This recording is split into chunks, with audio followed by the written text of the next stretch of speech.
would like to start by talking briefly about DayZ, the zombie survival game that bent you over and fucked you till you squealed like a pig. I bet you can squeal like a pig. Go on, squeal.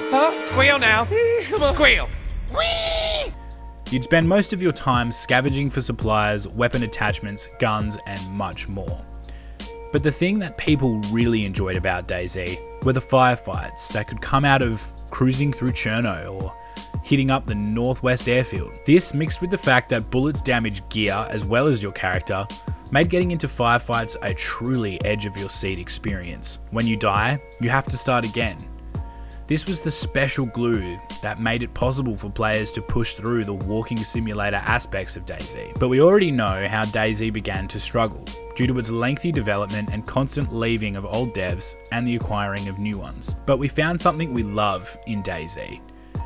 We just wish it was polished and working well before we can really start pumping some hours into it. People often forget the roots of the Battle Royale genre, the milsim, with gun mechanics that make COD fans want to throw up.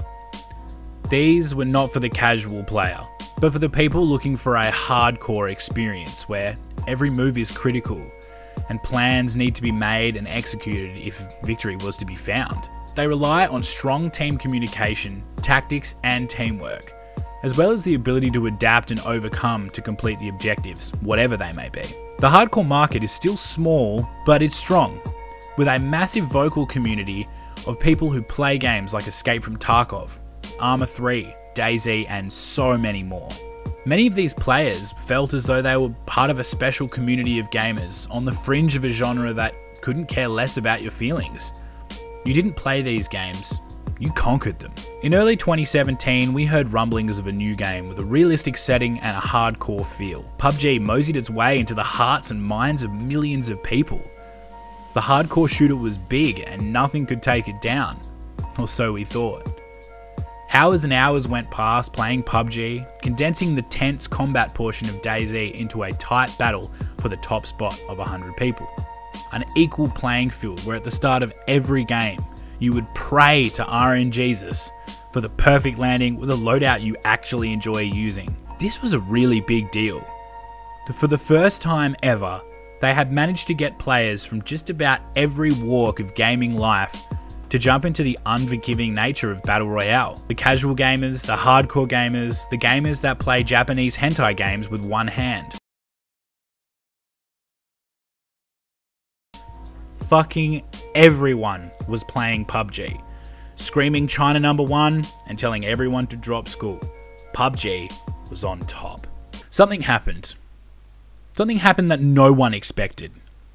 Fortnite, a game being developed by Epic Games, originally a wave survival game akin to Gears of War's Horde mode, managed to whip up a free-to-play Battle Royale game that not only took down PUBG, but single-handedly made Battle Royale a household name.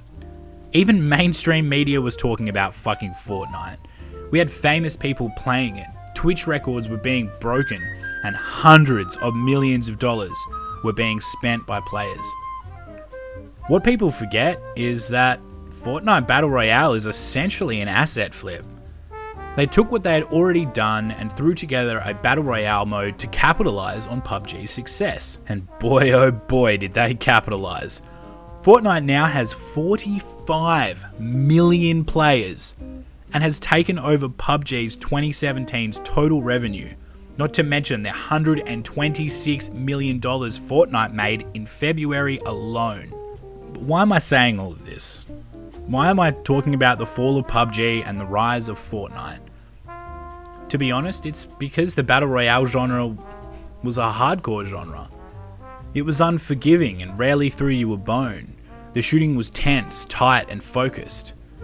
But with the advent of games like Fortnite, it has become an experience aimed directly at as many people who have a gaming console, a PC, or even a fucking smartphone.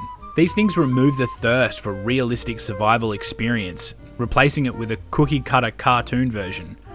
It kind of reminds me of when COD went from Modern Warfare to Infinite Warfare. It just happened much, much faster. Going from a tight, boots-on-the-ground experience to silly skins, jetpacks, and weapons that are straight up broken. But hey, let's face it, if you want to make as much money as Epic Games are right now, that's what you have to do.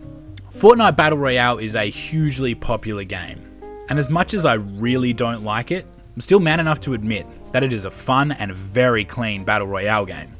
The building mechanics help separate it from their competition, but we're only halfway through 2018.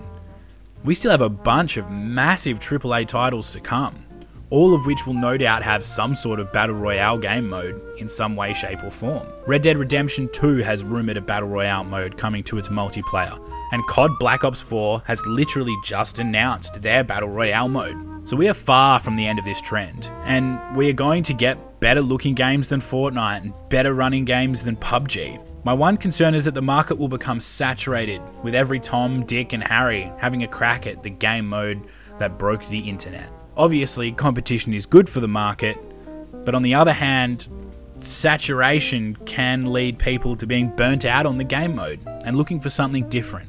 Hence why innovation is so important. All in all, Battle Royale isn't going anywhere soon. It's with us now and it will be talked about for years to come. We will receive more and more content for Fortnite and PUBG, as well as seeing innovation from many other companies throughout the genre. Personally, I thought it was sad to see it go from a hardcore space to the casual space.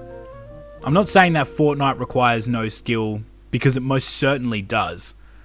But the barrier to entry for new players, as well as the easygoing aesthetic of the game, coupled with the quick match times, makes for a truly addictive experience, fit for your grandma, brother, mother, and your pet iguana. So for now, all I can say is sit back, relax, and enjoy this ever-changing genre, because there is much more to come. Anyway guys, thank you so much for watching the video. I hope you enjoyed it. If you did, like and subscribe because it means the world to us here. And what are your thoughts on PUBG, on Fortnite, on the Battle Royale genre as it stands? Are you excited for new games that are coming with Battle Royale modes? What are you looking for? What's your heart set on? Share them with me in the comments below. I'd love to hear your thoughts on it. Anyway guys, that's it from me. Hope you have a great week, and I will see you on the next one. Take it easy.